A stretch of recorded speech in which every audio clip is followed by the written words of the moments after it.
Favourite YouTube channel chemistry.com पे। मैं आपका इंजीनियर AK आनंद। तो आज के इस वीडियो लेक्चर में हम आए हैं आपके लिए लेकर एक बहुत ही इंटरेस्टिंग टॉपिक जो कि बेसिक है, लेकिन क्लास 11 12 इवन की जो कंपटीशन के स्टूडेंट्स हैं ना, उनके लिए भी बहुत ही महत्वपूर्ण टॉपिक है ये। और उस टॉपिक का नाम है पदार्थों की प्रकृति, the nature of the matter. आपको पता है कि जो भी संसार बना है, ये पूरा यूनिवर्स बना हुआ है, ये सारे के सारे क्या है? केमिस्ट्री ही है। अगर साइंस का सबसे इंपॉर्टेंट कोई लैंग्वेज है तो वो है केमिस्ट्री। और केमिस्ट्री को क्या कहा जाता है? पदार्थों का विज्ञान, the science of the matter. और जब तक आपने मैटर को नहीं जाना, आपने साइंस को नहीं जाना। तो इस वीडियो लेक्चर में मैं आपको मैटर के एक एक पॉइंट के बारे में बताऊंगा, फिर लाइफ में आपको कभी मैटर के बारे में जानने की जरूरत नहीं पड़ेगी। तो इस वीडियो के लास्ट तक आप बने रहिएगा हमारे साथ, और लाइफ में दोबारा कभी मैटर में आपको कोई प्रॉब्लम नहीं हो सकता है, क्योंकि जहां भी आपको मैटर में कोई मैटर होगा ना, वहां पे AK आनंद का वीडियो आपके लिए खड़ा रहेगा। आप एक बार वीडियो को लास्ट तक देखिए और बने रहिए इस वीडियो के साथ। तो आइए हम लोग बात करते हैं किसके बारे में? मैटर के बारे में। किसके बारे में बात करेंगे आज की क्लास में? हम लोग मैटर के बारे में बात करेंगे। तो मैटर को हिंदी में क्या बोला जाता है? मैटर या सब्सटेंस भी होता है। मैटर को हिंदी में हम लोग क्या कहते हैं? पदार्थ कहते हैं। क्या कहते हैं? पदार्थ कहते हैं। अच्छा, पदार्थ क्या होता है? अब मान लो हमारे हाथ में मार्कर पड़ा हुआ है, मैं बोलूं कि मार्कर एक पदार्थ है, इसका मतलब क्या है? तो पदार्थ का मतलब होता है कि कोई भी वैसी वस्तु जिसमें कोई भार हो और जो कहीं पर रख देने पर स्थान को छेक ले या उस स्थान को ग्रहण कर ले, या फिर कोई ऐसी वस्तु जो कि रेसिस्टेंस उत्पन्न करता हो, अवरोध उत्पन्न करता हो। आप अगर हवा पूरब की तरफ से चल रही है और आप पूरब दिशा में ट्रेवल कर रहे हो, तो हवा अवरोध उत्पन्न करेगी ना। तो हवा भी क्या है? एक मैटर है। तो मैटर को आप कैसे डिफाइन कर सकते हो? तो मैटर को डिफाइन 3 वर्ड में करो, कि जिसमें भार हो, जो स्थान ग्रहण करती हो, या फिर जो अवरोध उत्पन्न करती हो। इसी को हम लोग क्या कहते हैं? मैटर, यानी कि पदार्थ कहते हैं। अब अगर हम लोग मैटर को वर्गीकरण करेंगे, क्लासिफाइड करेंगे, तो क्लासिफिकेशन का हमेशा बेस 2 होता है। 2 आधार पे हम लोग क्लासिफिकेशन करते हैं। पहला आधार क्या होगा हमारा? भौतिक आधार। दूसरा आधार क्या होगा हमारा? रासायनिक आधार।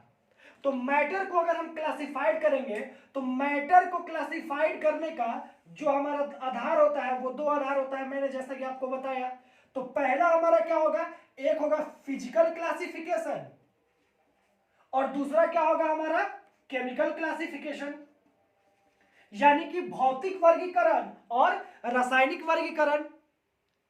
तो यही 2 आधार है। तो पहले हम लोग भौतिक वर्गीकरण के बाद में देखेंगे स्टेप बाय स्टेप, फिर हम लोग चलेंगे कहां पे? रासायनिक यानी कि केमिकल क्लासिफिकेशन में। और ये वीडियो हिंदी और इंग्लिश दोनों के लिए सेम है। तो आप लोग ये टेंशन नहीं लीजिएगा कि सर इंग्लिश में लिख रहा है तो हिंदी वालों को दिक्कत होगी, और हिंदी में लिख रहा है तो इंग्लिश वालों को दिक्कत होगी। ऐसा कुछ नहीं है बेटे, दोनों के लिए ये वीडियो बहुत उपयोगी है। क्योंकि कभी कभी आप अगर हिंदी मीडियम वाले हैं ना, तो आपको इंग्लिश भी जानना जरूरी है, और अगर आप इंग्लिश मीडियम से हो ना, तो आपको हिंदी भी आनी चाहिए, क्योंकि हम हैं इंडियन। तो हिंदी हमारी मातृभाषा है, तो हिंदी के बारे में भी आपको ज्ञान होना चाहिए। तो अगर हम बात करेंगे फिजिकल क्लासिफिकेशन की, तो फिजिकल क्लासिफिकेशन के बेस पे मैटर को हम लोग क्लासिफाइड करते हैं 3 पार्ट्स में, और इसी को हम लोग स्टेट ऑफ मैटर भी कहते हैं। इसी को हम लोग क्या कहते हैं? स्टेट ऑफ मैटर भी कहते हैं। तो जो पहला, आप सबको पता है, आपको, हमको, उनको, हर किसी को पता है कि ठोस होता है, द्रव होता है, और क्या होता है? गैस होता है। मैं इंग्लिश वालों के लिए यहाँ पे इंग्लिश लिख देता हूं। इसको हम लोग कहते हैं सॉलिड, इसको हम लोग क्या कहेंगे? लिक्विड कहेंगे, और इसको हम लोग क्या कहेंगे? गैस कहेंगे।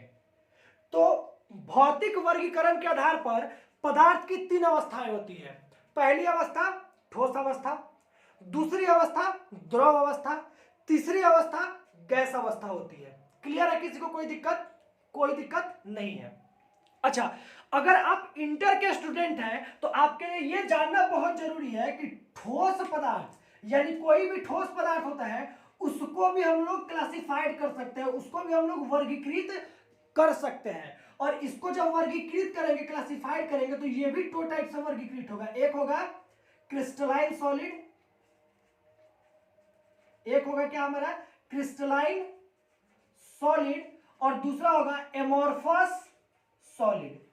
सेकेंड क्या होता है? एमोर्फस सॉलिड यानी कि क्रिस्टलीय ठोस। हिंदी में इसको क्या कहा जाता है? क्रिस्टलीय ठोस। और एमोर्फस सॉलिड की अगर बात करें तो इसको हिंदी में कहेंगे अक्रिस्टलीय ठोस। इसको हम लोग क्या कहेंगे? अक्रिस्टलीय ठोस। क्लियर है? दिख रहा है सब किसी को? कोई दिक्कत? जिसको भी समझ में नहीं आ रहा है कमेंट बॉक्स में आप कमेंट जरूर करेंगे। और एक चीज और है, अगर आप इस वीडियो लेक्चर को देख रहे हो तो लाइक और कमेंट्स की कमी नहीं करो, क्योंकि आपका लाइक हमें क्या करती है? बहुत ज्यादा एनर्जाइज करती है।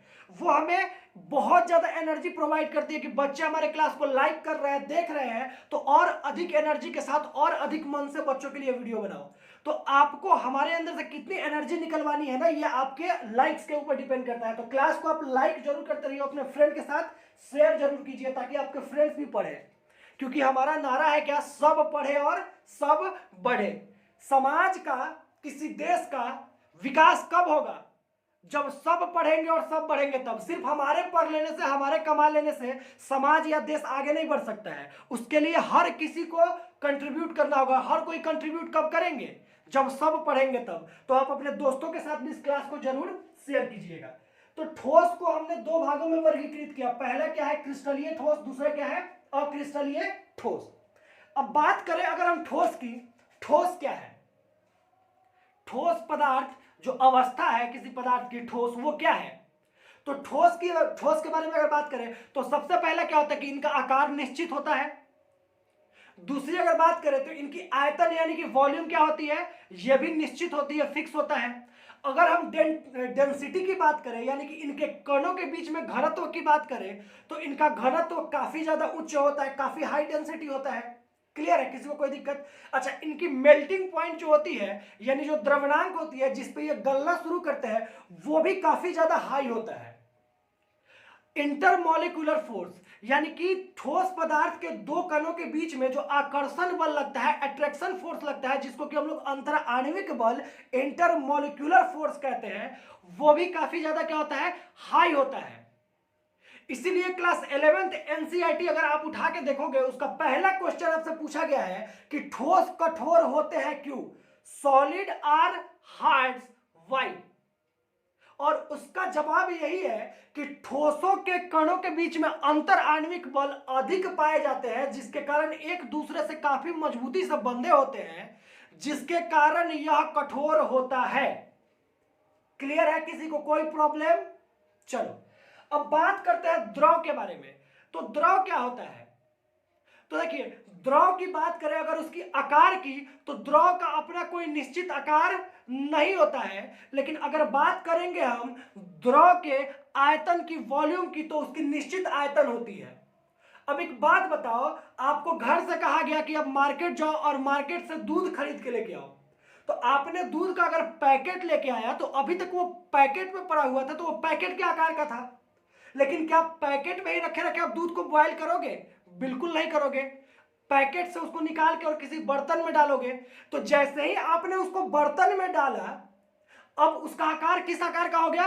बर्तन के आकार का हो गया। लेकिन क्या जो दूध पहले 1 लीटर थी बाद में 2 लीटर हो गई या आधे लीटर हो गई? नहीं, उसके आयतन में कोई बदलाव नहीं हुआ, लेकिन उसके आकार में बदलाव हो गया। यानी कि द्रव का आयतन निश्चित होता है, लेकिन इसकी आकार क्या होती है? अनिश्चित होती है। दूसरी क्वालिटी द्रव की क्या है कि द्रव में बहाव की प्रकृति होती है। ये बहता है, ये फ्लूइड है। ये क्या है? एक फ्लूइड है एक प्रकार का, इसमें बहाव की प्रकृति होती है। इनके कणों के बीच जो आकर्षण बल है वह ठोस की अपेक्षा कम होता है। होता तो है लेकिन ठोस की अपेक्षा क्या होता है? कम होता है। अगर इनके घनत्व की बात करें तो ठोस की अपेक्षा क्या होती है? कम होती है। क्लियर है? किसी को कोई दिक्कत? चलो अब नेक्स्ट बात करते हैं हम लोग गैस के बारे में। गैस क्या है? तो गैस का बेटा आकार और आयतन दोनों ही अनिश्चित होता है। गैस का आकार और आयतन दोनों ही अनिश्चित होता है। गैस को आप बड़े सिलेंडर में 1 लीटर गैस ले लो, आप 1 केजी गैस ले लो और उसको बड़े से सिलेंडर में रखो, उसमें भी फैल जाएगा। छोटे सिलेंडर में रखो, उसमें भी पूरा फैल जाएगा। या किसी रूम में बड़ा सा छोड़ दो, उसमें भी फैल जाएगा। या फिर वातावरण में छोड़ दो, उसमें फैल जाएगा। यानी उसकी कोई आकार नहीं है। वो कब किस आकार ले लेगा उसको ही पता नहीं है। आयतन की बात करें तो आयतन भी इसकी फिक्स नहीं है। मैं अगर बोलूं कि मैंने ऐसे हाथ बंद किया, इसमें कुछ गैस भर गया, अब इसकी आयतन बता पाना पॉसिबल है क्या? पॉसिबल ही नहीं है ना। मैं मुंह को फुला लूंगा, हवा भर लूंगा, मैं गुब्बारे में हवा भर लिया, मैं बोलूंगा अब इसका आयतन बताओ क्या है, बता पाना पॉसिबल है क्या? पॉसिबल नहीं है। यानी कि गैस की ना ही आकार और ना ही आयतन, दोनों में से कोई निश्चित नहीं है, दोनों ही क्या होती है? अनिश्चित होती है। बहुत इंपॉर्टेंट पॉइंट है, इस बात को आप याद रखिएगा, ये बहुत इंपॉर्टेंट पॉइंट है कि गैस का आकार एवं आयतन दोनों अनिश्चित होते हैं। पॉइंट नंबर 2, गैसों के कणों के बीच में इंटरमॉलिक्यूलर अंतरा आणविक बल जो होता है ना, जो आकर्षण बल, वह ठोस और द्रव इन दोनों से भी कम होता है, यानी सबसे कम इसी में होता है। इसीलिए इनके जो कण है एक दूसरे से बंधे नहीं होते हैं, दूर दूर होते हैं, और ये पूरी दुनिया में घूमते रहते हैं, इसको कोई नहीं रोक सकता है। दूसरी बात क्या है कि इनकी घनत्व होती ही नहीं है, न के बराबर, नेग्लिजिबल होता है इनका घनत्व। क्लियर है? कोई दिक्कत? किसी को कोई दिक्कत नहीं है? तो ये हमारा ठोस, द्रव और गैस था। बात करें ठोस के दो प्रकार, क्रिस्टलीय ठोस और अक्रिस्टलीय ठोस। तो क्रिस्टलीय ठोस क्या होता है? क्रिस्टलीय ठोस वैसे ठोस होते हैं जिनमें कणों का व्यवस्था एक निश्चित व्यवस्था में किया जाता है। यानी कि अगर एक कण लाल रंग का है तो ऊपर वाला एक रो लाल होगा, नीचे वाला फिर ब्लू, फिर लाल, फिर ब्लू, फिर लाल, एक निश्चित व्यवस्था होगी। और यह व्यवस्था दीर्घ परासी होगी, यानी कुछ लंबी होगी। ऐसा नहीं है कि एक लाल एक ब्लू, एक लाल एक ब्लू, ऐसा नहीं। अगर लाल है तो कुछ दूरी तक लाल होगा, अगर ब्लू है तो कुछ दूरी तक ब्लू होगा।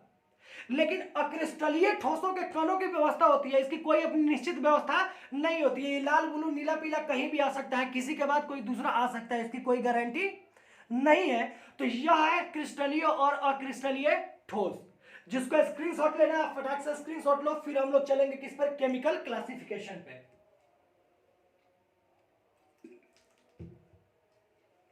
चलिए अब आते हैं हम लोग केमिकल क्लासिफिकेशन। तो जब हम केमिकल क्लासिफिकेशन करते हैं किसी भी मैटर का, तो केमिकल क्लासिफिकेशन पर के बेस पर मैटर के 2 टाइप्स होते हैं, यानी 2 टाइप से उसको हम क्लासिफाइड करते हैं। अब वो क्या क्या? तो पहला क्या होगा? या तो वो प्योर सब्सटेंस होगा। क्या होगा? प्योर सब्सटेंसेज होगा, यानी कि शुद्ध पदार्थ। या फिर वो क्या होगा? इम्प्योर, यानी कि मिक्सचर होगा। क्या होगा? मिक्सचर होगा, यानी कि मिश्रण होगा। और मैं बच्चों आपसे एक बात कह दे रहा हूं, केमिकल प्रॉपर्टीज बहुत ध्यान से देखना, यहां से एक बहुत ही इंपॉर्टेंट क्वेश्चन आने वाला है जो कि मैं आपसे पूछूंगा। तो क्या है? प्योर सब्सटेंस है और मिक्सचर, यानी कि शुद्ध पदार्थ और मिश्रण है। अब अगर हम बात करें शुद्ध पदार्थ की, तो शुद्ध पदार्थ को भी हम वर्गीकृत कर सकते हैं। और शुद्ध पदार्थ को जब हम वर्गीकृत करेंगे तो कैसे वर्गीकृत करेंगे? तो शुद्ध पदार्थ पहला आएगा आपका एलिमेंट या फिर कंपाउंड होगा। दूसरा क्या होता है? कंपाउंड होता है। शुद्ध पदार्थ भी 2 प्रकार के होते हैं, एक होता है एलिमेंट और एक होता है कंपाउंड। हिंदी में इसको कहा जाता है तत्व और इसको कहा जाता है क्या? यौगिक। क्लियर है? कोई दिक्कत? कोई दिक्कत नहीं है। एलिमेंट को भी हम वर्गीकृत कर सकते हैं, क्लासिफाइड कर सकते हैं। कैसे? तो एलिमेंट को आप 3 टाइप से क्लासिफाइड कर दो। पहला हो जाएगा मेटल, दूसरा हो जाएगा नॉन मेटल, और तीसरा हो जाएगा मेटालॉइड्स। क्या हो जाएगा? मेटालॉइड्स। धातु, अधातु और उपधातु। अगर हम बात करें कंपाउंड की, तो कंपाउंड को भी हम क्लासिफाइड कर सकते हैं 2 टाइप से। पहला होगा इनऑर्गेनिक कंपाउंड। क्या होगा? Inorganic compound. और दूसरा हो जाएगा हमारा ऑर्गेनिक कंपाउंड, यानी कि अकार्बनिक यौगिक और कार्बनिक यौगिक। हड़बड़ाना नहीं है, सब्र रखिए, एक एक पॉइंट को मैं समझा के ही जाऊंगा। इस क्लास के लास्ट में आपका कोई ऐसा पॉइंट नहीं बचेगा जो आपके समझ से परे हो। अब अगर हम बात कर ले मिक्सचर की, तो मिक्सचर को भी क्लासिफाइड कर सकते हैं। और मिक्सचर को जब क्लासिफाइड करेंगे तो 2 टाइप से क्लासिफाइड करते हैं। पहला होता है, ध्यान दीजिएगा, होमोजेनियस। क्या होता है? होमोजेनियस।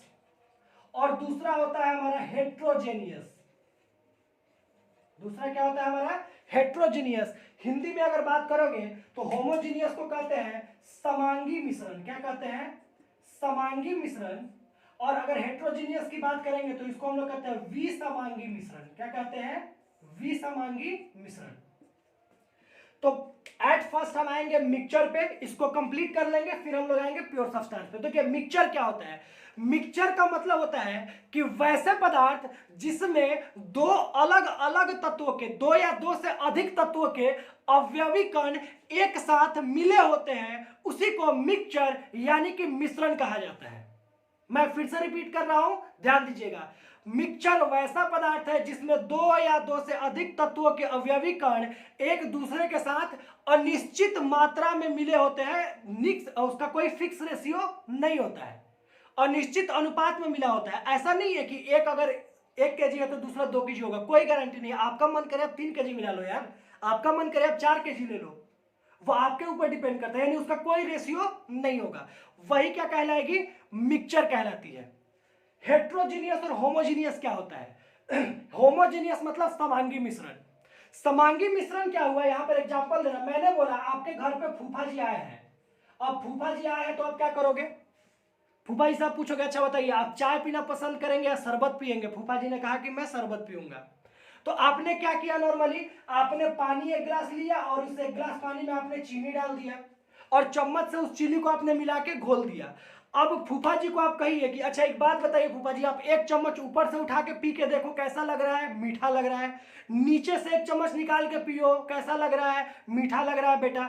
बीच से 1 चम्मच निकाल के पियो, कैसा लग रहा है? मीठा लग रहा है बेटा। अब फूफा जी से पूछो बताइए तीनों चम्मच में से सबसे ज्यादा मीठा कौन था, सबसे ज्यादा कम मीठा कौन था? फूफा जी बोलेंगे सब सामान्य मीठा है। यानी कि समांगी मिश्रण वैसा मिश्रण होता है जिसमें जब दो अलग अलग तत्वों के अवयवों को एक साथ मिलाओगे तो एक तत्व का अवयव किसी दूसरे तत्व के अवयव में पूरे तरीके से घुल जाएगा। यानी कि किसी भी पोजीशन पे उन दोनों अवयवों के कणों में कोई असमानता नहीं दिखेगी। वैसे ही मिश्रण को हम लोग कहते हैं समांगी मिश्रण। समझ में आ गया? तो नेक्स्ट टाइम फूफा जी आएंगे उनसे आप जरूर ये बात पूछिएगा एग्जांपल, ठीक है? अच्छा, विसमांगी मिश्रण का मतलब क्या हुआ? अब विसमांगी मिश्रण का मतलब क्या हुआ कि देखिए आपके घर में एक बहुत बदमाश बच्चा है, बहुत बदमाश बच्चा है, छोटा सा है, वो बदमाशी करने में अव्वल दर्जे का है। अब उसने क्या किया कि आपके घर में बालू रखा हुआ था और चीनी का डब्बा लेके आया, बालू में पटक दिया।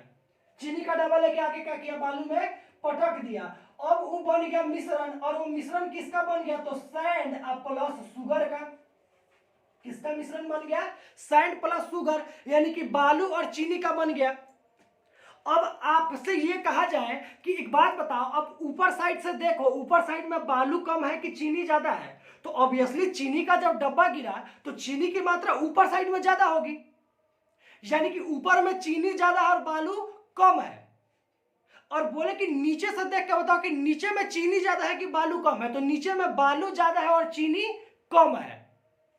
यानी कि मेरे कहने का मतलब यह है कि जब दो अलग अलग तत्व के अवयव एक साथ मिले तो दोनों तत्व के अवयव एक दूसरे में एक रूप से घुल नहीं पाए। अलग अलग जगहों पर अलग अलग तत्व के अवयवों का मात्रा अलग अलग पाया गया, एक समान नहीं पाया गया। और ऐसे ही मिश्रण को हम लोग विसमांगी, असमांगी या हेट्रोजीनियस मिक्सचर कहते हैं। क्लियर है? किसी को कोई दिक्कत? कोई दिक्कत नहीं है। चलिए अब आते हैं हम लोग प्योर सब्सटेंस पे कि हमारा प्योर सब्सटेंस क्या है। देखो बाबू, प्योर सब्सटेंस क्या होता है? प्योर सब्सटेंस का मतलब होता है कोई ऐसा पदार्थ, कोई ऐसा मैटर जो कि सिर्फ और सिर्फ एक ही प्रकार के अवयवी कणों के मिलने से बना होता है, वही क्या कहलाता है? हमारा प्योर सब्सटेंस कहलाते हैं, यानी शुद्ध पदार्थ। जैसे कि हम बात करें, अब आपके पास सोने का गहना है, आपने सोने का रिंग पहना है, यानी कि गोल्ड की ज्वेलरी है। अब मैं बोला कि चलो उस गोल्ड के ज्वेलरी को आप टुकड़ों में तोड़ना शुरू कर दो। टुकड़ा, 1 टुकड़ा, 2 टुकड़ा, 3 टुकड़ा, 4 टुकड़ा, 5 टुकड़ा। अब बोलेंगे सारे टुकड़े को आप बताओ कि इसमें से कोई दूसरा है क्या? आप बोलोगे देखो पहला वाला जो टुकड़ा है वो भी सोना है, दूसरा वाला भी सोना ही है, तीसरा वाला भी सोना ही है, और लास्ट टुकड़ा जो बच गया ये भी सोना ही है। यानी ये सिर्फ और सिर्फ सोने का ही बना हुआ है, इसमें दूसरा कोई धातु मिक्स नहीं है। तो वैसे शुद्ध पदार्थ जो सिर्फ और सिर्फ एक ही प्रकार के अवयवी कणों के मिलने से बना होता है, वही क्या कहलाता है? शुद्ध पदार्थ कहलाता है। वही क्या है? हमारा प्योर सब्सटेंस कहलाता है। क्लियर है? चलो नेक्स्ट, अब हम लोग प्योर सब्सटेंस को दो भागों में डिवाइड करते हैं, पहला एलिमेंट और कंपाउंड। तो एलिमेंट क्या होता है? तो एलिमेंट का मतलब होता है कि वैसे शुद्ध पदार्थ जो सिर्फ और सिर्फ एक ही प्रकार के कणों के मिलने से बना हो, वही हमारा एलिमेंट कहलाता है। और हमारे पीरियोडिक टेबल में, आवर्त सारणी में, जो कि केमिस्ट्री में बहुत बड़ा महत्व रखता है, अगर आवर्त सारणी आप नहीं जानते हैं मतलब केमिस्ट्री पढ़ने पर धिक्कार है आपके, तो जो केमिस्ट्री पढ़ रहा है ना उसको आवर्त सारणी जानना बहुत जरूरी है। अगर अभी भी आप नहीं जान रहे हो तो नेक्स्ट वीडियो में मैं आपके लिए आवर्त सारणी लेके आने वाला हूं, आप क्लास में जरूर अटेंड कीजिएगा उसको। तो शुद्ध पदार्थ यानी कि तत्व क्या है? हमारे आवर्त सारणी में 1 से लेके 120 तक जितने भी पदार्थ रखे गए हैं ना, वो सारे के सारे तत्व ही हैं, वो सारे के सारे क्या है? एलिमेंट ही है। और वो सारे के सारे अपने एक्चुअल ओरिजिनल फॉर्म में है, वह क्या है? शुद्ध पदार्थ है। तो एलिमेंट यानी तत्व क्या होता है? वैसे शुद्ध पदार्थ जो सिर्फ और सिर्फ एक ही प्रकार के कणों के मिलने से बना होता है, शुद्ध पदार्थ, वह क्या कहलाता है? तत्व कहलाता है। बात करेंगे यौगिक की। यौगिक क्या होता है? तो यौगिक भी एक शुद्ध पदार्थ है, लेकिन यहां पर क्या है कि यह एक से अधिक कणों के एक निश्चित मात्रा में मिलने पर बना होता है। यौगिक वह शुद्ध पदार्थ है जो दो या दो से अधिक तत्वों के कणों के एक निश्चित अनुपात में मिलने से बना होता है, वही हमारा क्या कहलाता है? यौगिक कहलाता है। अब बात करोगे, अगर हम जल की बात करेंगे, मैं यहां पे लिख रहा हूं, मैं बात करूंगा जल की, तो आपको पता है कि जल का फॉर्मूला होता है H2O और इसका रेशियो होता है 1:8, यानी कि हाइड्रोजन का 1 भाग ऑक्सीजन के 8 भाग के साथ अभिक्रिया करेगी तो जल का निर्माण होगा, नहीं तो जल का निर्माण नहीं होगा। तो यहां पर ये फिक्स रेशियो है, ये लिखा गया है रेशियो। अगर इस रेशियो का आप उल्लंघन करोगे, आप जल का निर्माण नहीं कर पाओगे। गाड़ी आपका, आप बाइक पर चल रहे हो, आपके पास अपाची बाइक है, उसका एवरेज दिया हुआ है 45 का, 1 लीटर तेल में 45 किलोमीटर चलेगा, ये फिक्स रेशियो है। 46वें किलोमीटर चलना पड़ेगा तो आपको फिर से तेल डलवाना पड़ेगा, नहीं तो गाड़ी ठेलना पड़ेगा। समझ में आ रही है बात? तो यौगिक में जो दो अवयवी कण होते हैं वो एक निश्चित मात्रा में मिले होते हैं। और यहां पर मैं बच्चों से क्वेश्चन करता हूं कि मिश्रण में भी दो अवयवी कण मिले होते हैं और यौगिक भी दो अवयवी कणों के मिलने से बना होता है, लेकिन दोनों में अंतर क्या है? डिफरेंस क्या है? तो दोनों में अंतर और डिफरेंस इतना है कि मिश्रण के जो दो अवयवी कण मिले होते हैं ना, उनका कोई निश्चित मात्रा नहीं होता है, लेकिन यौगिक के जो दो अवयवी कण हैं उनके निश्चित मात्रा होते हैं, वो निश्चित मात्रा में ही मिले होते हैं। यही क्या है? सबसे मेजर, मेन, महत्वपूर्ण, important, very very important, excess important point है जो कि आपको लाइफ टाइम के लिए याद रखना है। क्लियर है? चलो बात करेंगे एलिमेंट की। तो एलिमेंट को हम लोग 3 पार्ट में डिवाइड करते हैं। पहला होता है